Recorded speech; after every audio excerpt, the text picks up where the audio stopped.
Welcome to this week's session with the Putnam County District Library, Guiding Ohio Online Grant. This week we are taking a look at the last Apple piece of software that comes on every new machine as well as your iPad, and that would be Apple Numbers. You're going to see a lot of similarities between using Pages and Keynote, but Apple Numbers looks like this icon that you see here. It's green. It's got like a graph image on it. So when you are wanting to open that up on your machine, you can go to the bottom in your dock where you might have it located, or if you go under Go again to Applications, you will see your listing of applications that pop up on your screen, which would look like this, and you'll see Numbers as one of those applications. So I'm going to double click on that, and you'll notice what happens is it does come up to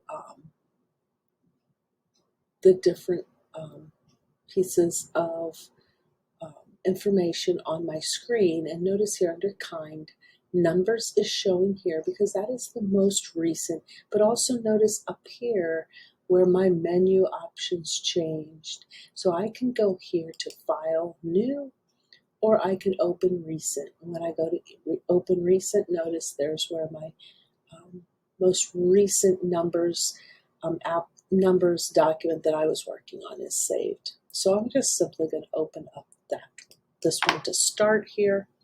And when I am looking at this, what I have is just a sample here, nothing of any realistic information. And I purposely have done this in a couple ways so that you can see and we can talk about how to adjust some of this information. Before we do that, I do want to just here real quick, go back through across the top here where you see the word Numbers and you see my file and my edit. This is my file menu up here at the very top. Then we have right here within the program itself, we see this is the toolbar going across up here at the top where my zoom is located, where I can insert and do a different table and charts and etc. And then on the side over here is exactly what it's called, the sidebar. And that information, again, can change. And what you'll notice is that will change based upon where you are at in your toolbar. So if I go to text, for example, notice what happens over here. My sidebar changes. If I go to shape, this I click on and I have my different shapes where I could insert a shape if I wanted, and again, my sidebar changes. So that's what you're going to see happen. Now, if I click here, notice I've got my crosshairs here. So I can simply on my keyboard hit delete. That's going to go away. Notice when I was on text, it did the same thing. Again, I can hit delete, it goes away. So looking at this particular document, if you notice, I've got, for example, I have my, across the top here in this very top row, my header row, I have my what you call your column headers. And notice when I double click up here at my column header, how my crosshairs change. And I can go up, if I go clear up here to the very top where the A is at and I double click, notice what happened. The column changed to the size to fit whatever my longest piece of text was in there. And the reason I wanted you to see that is because notice here with email, notice I have it's dropping down, it's wrapping around. So maybe I want to be able to see the whole thing. If I go back up here to top and I double click, it's going to take this out and it's going to make it so that my column, gotta highlight it first, double click, and notice it takes my column out and I make my column, I can drag it or I can double click and it will make the column the length of my longest piece of information so that it doesn't have to be changed over.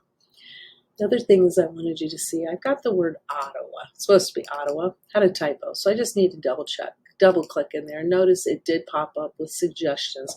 I simply put the A in where the A belongs. I wanted you to see, notice how I've got this yellow dot here. If I click and drag, because all of that information is the same, now what you see is Ottawa the whole way down. So that is just a little bit of how we can adjust and make changes. Now, I have this email list and I've made some changes. So if I simply go to save, it's just going to resave it. What I wanted you to see, if I go to File and New, and we've got our different templates. Before we do that, I am going to go just to a blank one here. And I'm going to, these are always my most recent at the top. I'm going to click here on the blank and open up a blank template. Let's say that I've added some information just for the sake. I'm just randomly typing numbers. I've got information in here. If I go to close this, it is automatically going to ask me to save, because notice up here at the top, I do not have any name in my specific file. So you will notice that when you go to quit, again, I could click on the red dot, close it up, it's going to ask me to save. So that's kind of a safety feature, and it does save throughout the time that you are entering information as well. I'm just going to hit delete on that one. Again, I'm going to go back to my file and I'm going to go new. When I go new this time, where my templates come up, I am going to actually go to the home improvement because I have this template created. Now, I have it up here at the top because I did recently have it opened up. If I wanted, I could go down here to personal, and that is where home improvement is found as well. So I'm going to double click on that. And what you have here is you have what are called placeholders. So these are just images that have been put in there for you to be able to then adjust and put your own in. So I'm going to, when I click on this, notice how I've got my crosshairs, and I can, again, I can double click to open that up, and it's going to go out, and I can actually look for my images and my information here. So I'm going to go to, trying to remember where I put it. Let's go insert here. Nope, that's not where they're at. Let's go back to, I put them, I think it was downloads is where I saved them. So I have here an image of kitchen. So let's go insert. Now I've got my image. I'm going to go here again. I'm going to go to family room, insert. I'm going to click again. I'm going to go here and bathroom, insert. So now I have my own images in here. And again, notice what happens over here on the side with my sidebar. It changes. So if I were, for some reason, let's say I want to change the look of and the style of that image. I want to put a border around it. I can do that. Say I want to, again, shadow my border. I can do that. So notice the difference in my images and how they look here. Then down here where I actually have my project breakdown, and let's notice what happens is this is already filled in for me, but I simply click and I can change the information that's in the specific row and in the specific columns. But let's say, for example, for budgeting purposes, instead of 7,000, I'm going to go really, really cheap on this bathroom. I'm going to say I want it to be 1,000. Look what happened here down below where my information changed. And notice then too, I'm going to go to the exterior and I'm going to change this to 4,000. And hit enter, and notice how my dollar amounts are changing, as well as how my graphs are changing down below. And like with anything, I can adjust these. I can change my colors. I can add footers and headers. I can do my table outlines. All of this information can be changed over here however I would like that to be. I can change my text so that I could make my text here be different instead of, blue. Let's say I want to make it, for some reason, I want to make it yellow. I can change all of that information by simply going over here, clicking, and changing however I want this to be with my sidebar. That is just a little bit of a brief summary of how you can work in numbers.